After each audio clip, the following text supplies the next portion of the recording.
Perkenalkan, saya Tristan Loris Komosi dari 7C. Hari ini saya akan menjelaskan tentang menggunakan perangkat lunak pengolah kata, pengolah angka, dan browser. Yang pertama, menjalankan Word. Untuk menjalankan Word dapat dilakukan dengan beberapa cara, antara lain menggunakan shortcut Word, menggunakan tombol Start, dan menggunakan file dokumen Word yang sudah ada. Untuk menjalankan Word dengan menggunakan shortcut, dilakukan dengan mengklik shortcut Word yang ada di desktop. Untuk menjalankan Word dengan menggunakan file dokumen Word, dilakukan dengan cara mengklik file dokumen Word tersebut. Hal ini dapat dilakukan dengan cara menampilkan file dokumen Word terlebih dahulu menggunakan Windows Explorer. Untuk menjalankan Word dengan menggunakan tombol menu Start merupakan cara paling klasik untuk menjalankan Word. Cara ini dapat dilakukan pada setiap komputer dilengkapi dengan program Microsoft Word. Karena Word akan selalu ada pada daftar program. Yang kedua, membuat dokumen baru. Ketika perangkat lunak pengolah kata Word dijalankan, secara otomatis Word akan membuat dan menampilkan sebuah dokumen baru. Jika diperlukan, kamu dapat langsung membuat dokumen baru tersebut.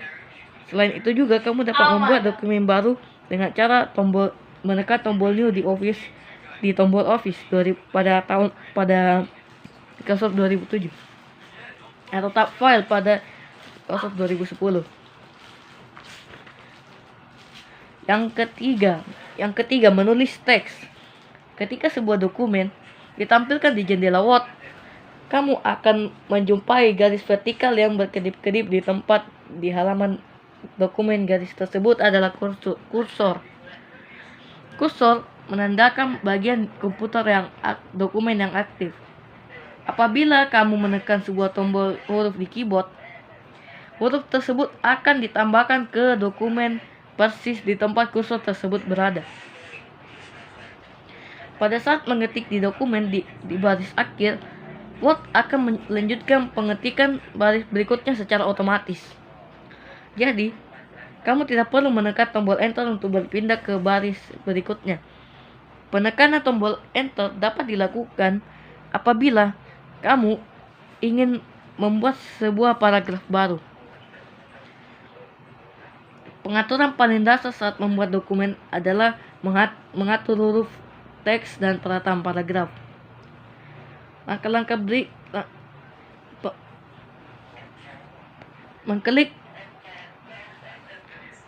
mengklik tombol pengaturan teks yang sesuai di ribbon. Langkah-langkah melakukannya adalah sebagai berikut. Pilih teks yang sudah diketik, ingin diatur hurufnya. Di ribbon, klik tab Home. Di grup font, klik tombol font. Memiliki jenis huruf yang berbeda-beda jika ingin digunakan. Klik font size untuk memilih besar huruf yang ingin digunakan. Klik tombol bold untuk menebalkan huruf teks. Klik italic untuk membuat teks miring, dan klik underline untuk menambahkan garis bawah kepada teks.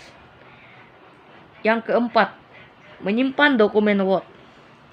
Dokumen Word yang sudah dibuat perlu disimpan dalam bentuk file agar dapat digunakan pada kesempatan yang lain. Dokumen yang dibuat jendela Word disimpan dalam bentuk file dokumen Word dengan ekstensi docs. Ekstensi file adalah tipe file yang ditambahkan oleh program aplikasi untuk membedakan tipe file yang satu dengan tipe file yang lain.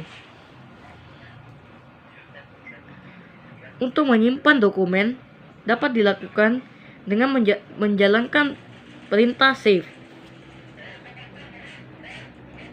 Perintah save dapat dijalankan dengan cara mengklik perintah save di tab file atau tombol Office.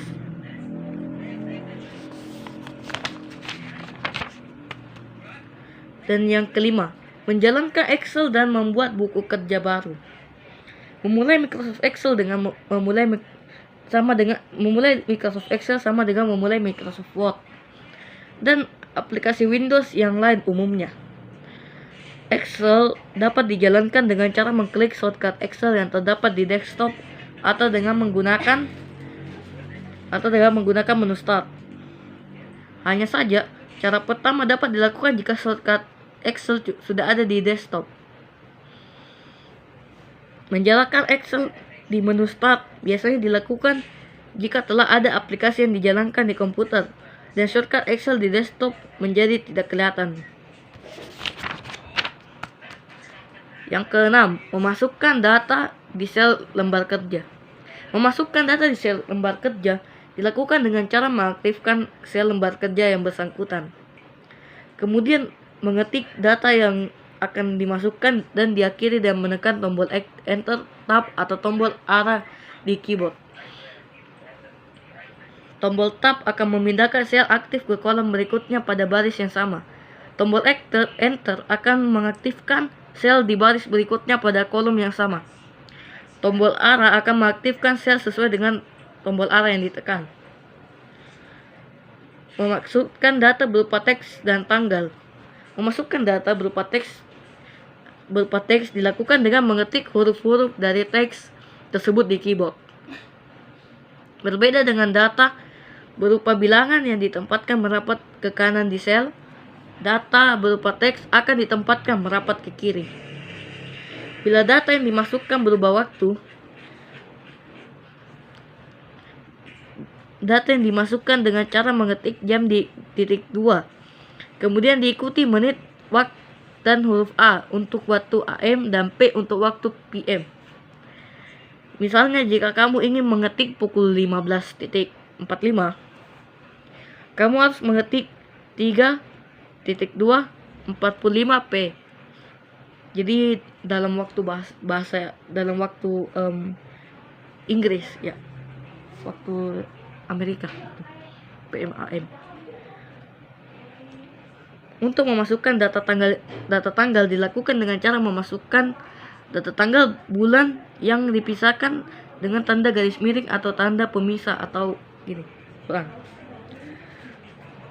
Habis itu ada memasukkan data yang berurutan. Bila data yang ingin dimasukkan adalah data yang berurutan dengan pola tertentu, data tersebut tidak perlu dimasukkan satu persatu. Kamu hanya perlu memasukkan beberapa data pertama, kemudian mengcopy data tersebut ke sel berikutnya. Langkah-langkah untuk memasukkan data yang berurutan adalah sebagai berikut. 1. Pilih sel di mana yang pertama akan dimasukkan. Kedua, ketik data pertama. Data pertama, kemudian pindahkan ke sel berikutnya. Yang ketiga, ketik data yang kedua yang sesuai dengan urutan data yang ketentuan seperti di bawah ini. Bila urutan data yang dimasukkan 1, 2, 3, 4 dan seterusnya ketik 1 dan 2 di pintu sel pertama. Bila urutan data yang dimasukkan 2, 4, 6, 8 yang seterusnya ketik 2 dan 4 di 2 sel pertama. Dan ada memasukkan data sekaligus. Memasukkan data yang seragam dalam beberapa sel. Kamu dapat lakukan sekaligus tanpa mengetik satu persatu. Langkah-langkah yang dilakukan adalah sebagai berikut. 1. Pilih sel-sel di mana yang data yang akan dimasukkan. Tekan tombol kontrol sambil memilih sel dengan mouse jika sel-sel tersebut dipilih tidak saling berdekatan. Ketika data yang dimasukkan pada satu sel sudah dipilih, tekanlah Ctrl plus Enter. Data yang dimasukkan akan mengisi semua sel yang sudah dipilih. Yang ketujuh, menyimpan buku kerja baru. Buku kerja yang sudah dibuat dan dikerjakan perlu disimpan agar agar dibuka dan digunakan di lain waktu. Ketika disimpan, buku kerja dapat disimpan dalam menu file Excel XLSX. Untuk menyimpan file buku kerja dapat dilakukan dengan langkah seperti berikut. 1. Lakukan salah satu perintah di bawah ini. Klik tombol Save di Quick Access Toolbar. Klik perintah Save atau Save As di tombol Office atau tab File. Tekan tombol Ctrl plus S di keyboard. Bila salah satu tindakan di atas dilakukan, maka kotak dialog save akan ditampilkan. Buka folder tempat file buku kerja yang ingin disimpan. Pada kotak teks pertama, pada kotak teks file nama, hapus teks books 1 dan ganti dengan nama file yang kamu inginkan, misalnya data praktikum model 3. Klik tombol save. Kotak dialog save akan ditutup dan buku kerja disimpan dengan nama file praktikum modul 3 XLSX dan menjalankan browser. Menjalankan browser dapat dijalankan dari menu start atau menggunakan shortcut yang ada di desktop. Jika menjalankan browser menggunakan shortcut browser yang ada di desktop, kamu hanya perlu mengklik shortcut browser yang ada di desktop. Klik 2 kali. Hanya perlu mengklik shortcut browser yang bersangkutan dan jendela browser akan ditampilkan. Sedangkan jika ingin menjalankan browser dengan menggunakan langkah menu start, dapat dilakukan dengan langkah-langkah sebagai berikut. 1. Klik tombol start. Daftar program yang ada di menu start akan ditampilkan. 2.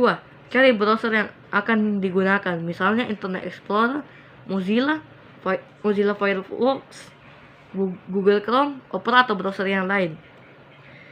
Jika tidak ditemukan, klik All Program, lalu ketik nama browser yang di kotak yang tersedia. Yang terakhir, mengunjungi situs favorit. Setiap situs yang ada di internet mempunyai alamat. Alamat situs tersebut disebut URL atau Universal Resource Locator.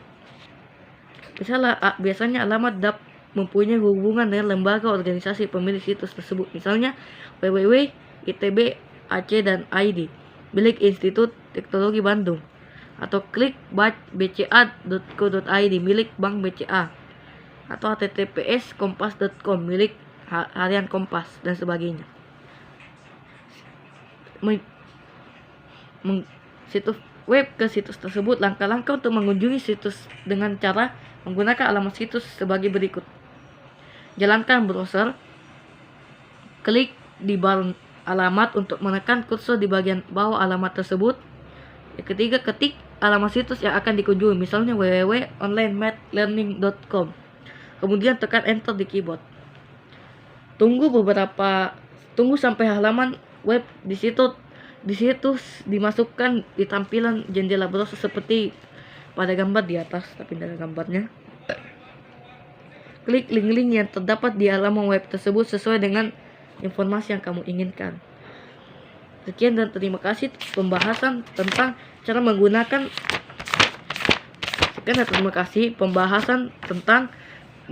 perangkat lunak, pengolah kata, pengolah angka, dan browser. Dadah.